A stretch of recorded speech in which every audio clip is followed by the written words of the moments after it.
guys, Katie here, and it is, of course, time to talk about Shadowhunters.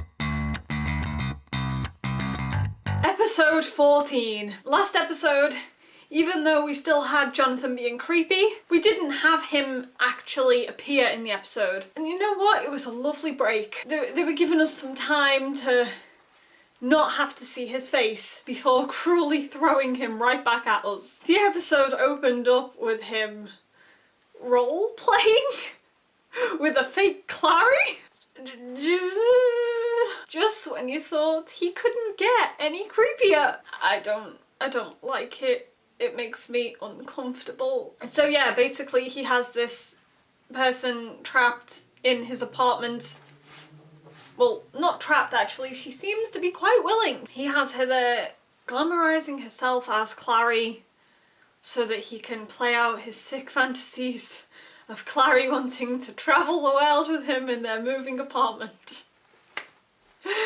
Okay. He's a psycho. Fake Clary isn't as good as real Clary, so he goes out to get his sister back. Yikes. So I want to talk about Jace and Clary for a minute. I know I clown Jace a lot, and Clace can have those moments that are very cheesy to the point that it's too much. So I know I do tend to laugh at how Jace acts sometimes in these videos, I know, but he really is an absolute sweetheart. And this episode just showed how much of a wonderful guy he is. He was just so lovely and understanding, and he always wants to do right by Clary. He's just a nice person. He wanted to take her on a date to celebrate her coming back home, and he takes her ice skating because he's seen a picture of her and Jocelyn when she was little on the ice.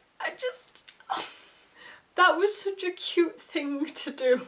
I know Jace can be a little extra and a little difficult, but what a man. So Clary and Jace had their little Yori on Ice moment in this episode. Of course Jace was terrible and ended up on his backside. It's just how it should be. Very glad that we got a nice little ice skating scene. So it was cute and romantic for a little bit until Jonathan appeared, being, you know, typical Jonathan. He knocks Jace out and transforms into him. I mean, I knew it was gonna happen, but I just didn't want it to happen because it's creepy. He goes back to Clary and he's pretending to be Jace. It's sick. It is sick. I mean, he really wasn't very good at playing the part of Jace because almost immediately he starts saying the wrong things when Clary is trying to open up to Jace about what Jonathan did to her arm, and fake Jace is like, I don't blame him. I'd do the same. And Clary's standing there like, no?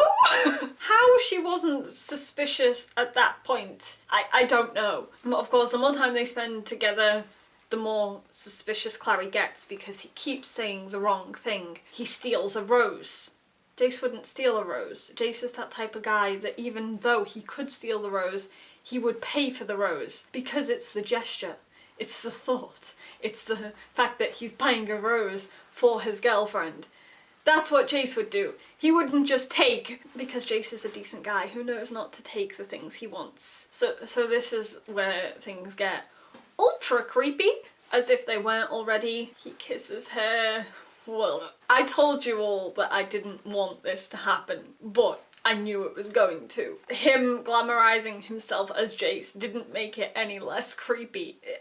Gross. Of course, from that moment, Clary knew that it definitely wasn't her Jace. She probably was suspicious before, but that just confirmed it for her. So she pricks her finger on the rose that he gave her. I knew she was going to hurt herself in some way to see if it affected him. I like the fact that it was the rose. It was a very clever scene. I won't lie.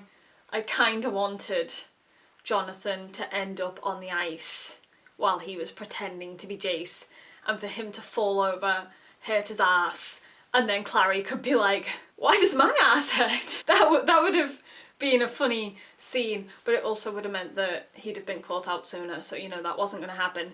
But I'm just saying it would have been entertaining. So Clary figures out that it's Jonathan, calls Izzy, and it is Izzy to the rescue! She goes and finds Jace. They then track down Clary and Jonathan. It's pretty clear that Jonathan is trying to get Clary back in the apartment, so they're heading towards one of the big ley lines. Clary manages to take Jonathan down. She is supposed to sedate him for a little while so that Izzy, Jace and the other Shadowhunters can like capture him and take him into custody. That doesn't happen because Clary freezes. It sucks because this whole time Clary hasn't had any hesitation, especially when it comes to hurting herself to bring him down. She'd do it in a heartbeat. She does not care. But when it really matters, in this moment where they can actually capture him, she freezes. I felt so sorry for her in that moment, but I'm also stressed over it. I don't want her to have this connection with her brother on any level. I'm sad for her that she hesitated. What I did love was the conversation between her and Jace later on in the Institute, when Jace reminds her that he hesitated in killing Valentine. I know it's not the same thing, it's a different situation,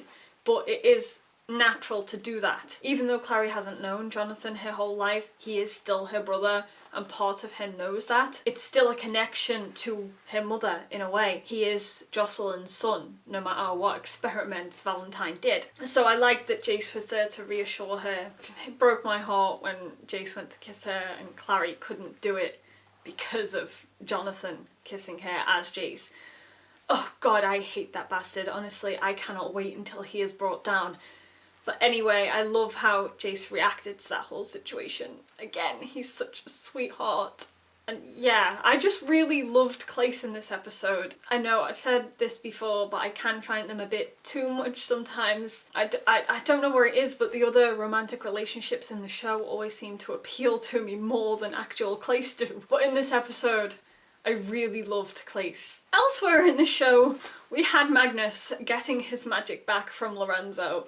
Not too happy to see Lorenzo back in the show, but you know, I knew it was going to happen. The extra way that he was spinning around in the air when Magnus turned up. Later on in the episode, when Magnus was showing off his magic by twirling the paper around, that was good. That was entertaining because it was Magnus showing off.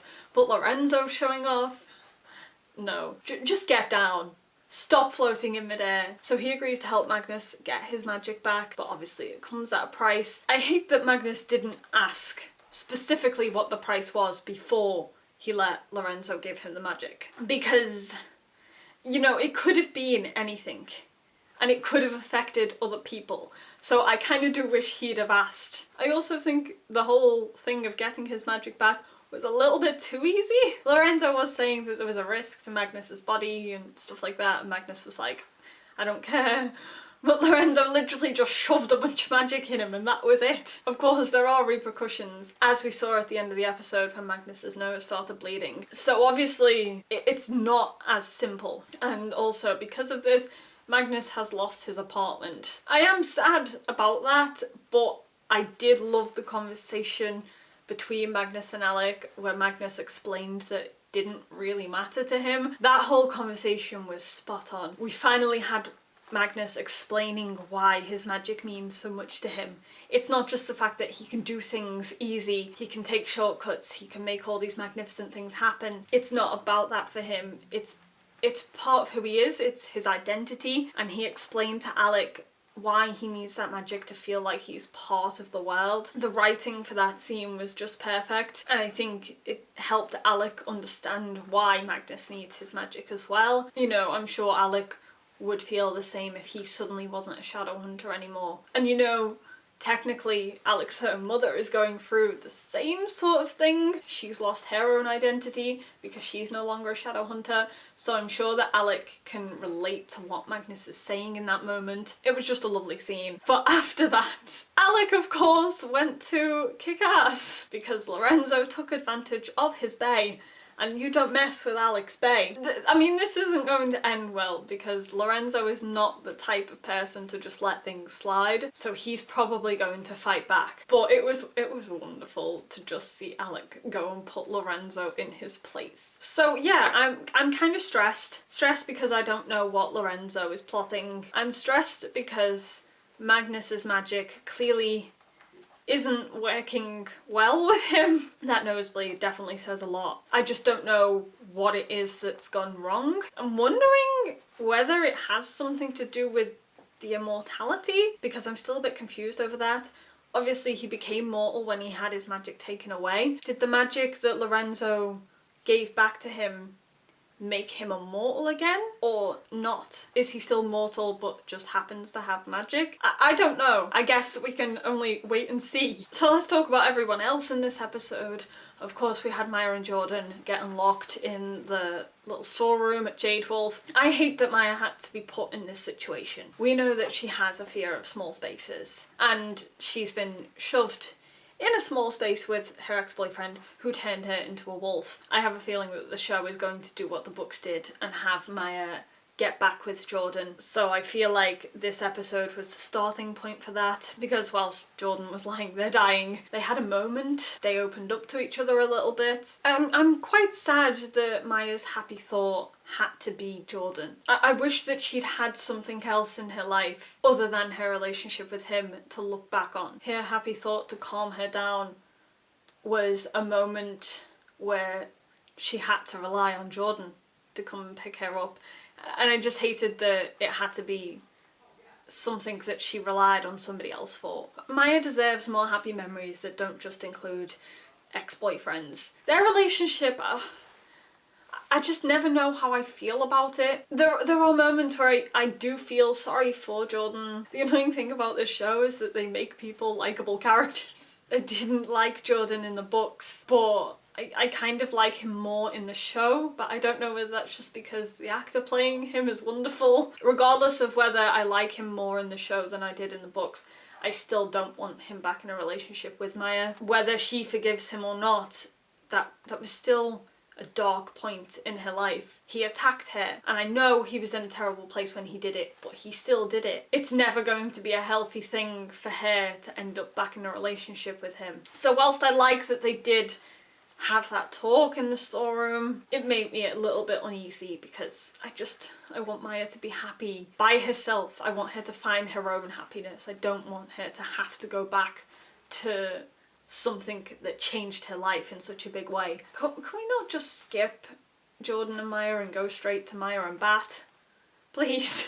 I am very glad that Luke and Simon got to them in time. Speaking of Luke, once again, he's suspected of being a mass murderer. He's been arrested now. You know, I knew that this slaughter in Jade Wolf was going to be blamed on him. I hate that he's a suspect, but you know, it does look suspicious. So I'm interested to see how Luke gets out of this one. The last thing I wanted to talk about is Izzy. She was back to being her scientific self this week. I love Science Izzy in her lab coat doing autopsies. Even though Mayris told her not to meddle, of course she's going to meddle. She believes that the guy who was killed, when he said inside, he meant that there was something inside him that could tell her the truth. Which, you know, I didn't even think about that. When he said inside, I thought he meant inside job. But no, there is actually something inside his dead body that Izzy retrieved in this episode, and clearly that's going to hold more information about this whole Heavenly Fire project.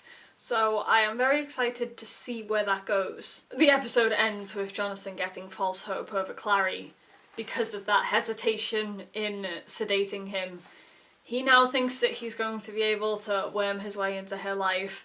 I'm scared. I worry for Clary so much. Who knows what's going to happen, honestly. As always, if there's things that I have forgotten to discuss, feel free to mention it in the comments. Talk to me about all the things. Let me know your thoughts in this episode. Thank you guys so much for watching. I will see you next week. Bye!